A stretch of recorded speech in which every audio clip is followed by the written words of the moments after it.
Deputy CM हर्ष संघवी ने सरसाना के exhibition centre में बिजनेस नेटवर्क इंटरनेशनल के 2 दिवसीय 10वें बिजनेस कॉन्क्लेव का उद्घाटन किया है।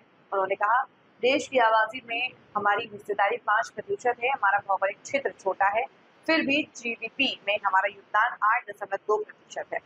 गुजरात मैन्युफैक्चरिंग और एक्सपोर्ट में पूरे देश में सबसे आगे है। गुजरात के बंदरगाहों से 40% कार्गो का आवागमन होता है, જેની જનસંખ્યા દેશભરમાં 5% છે।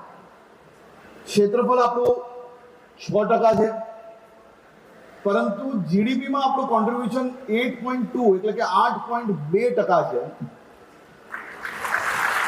આખા દેશમાં જે મેન્યુફેક્ચરિંગ થાય છે એમાંથી 18% મેન્યુફેક્ચરિંગ એ આપણી ગુજરાતની ધરતી પર થાય છે।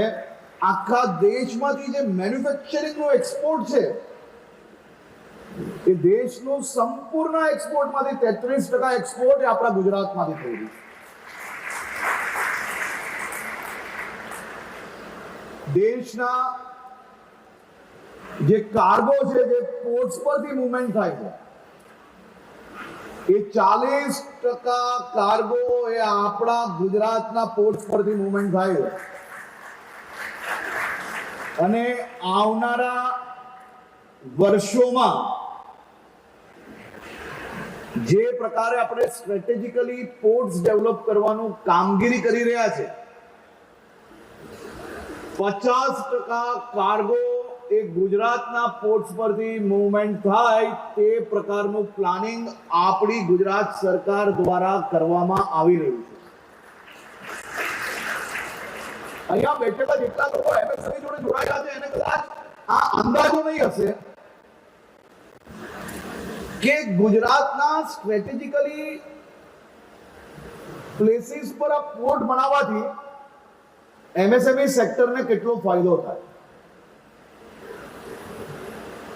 પોર્ટ્સ અલગ અલગ ક્ષેત્રમાં જ્યારે બનતા હોય છે તો એક્સપોર્ટ યુનિટ્સ માટે એ પોર્ટ્સની નજીક એ લોકોનું ડેવલપમેન્ટ કરવાનું બહુ આવશ્યકતા હોય છે, કારણ કે ટ્રાન્સપોર્ટેશન કોસ્ટમાં ઘટાડો આવે છે।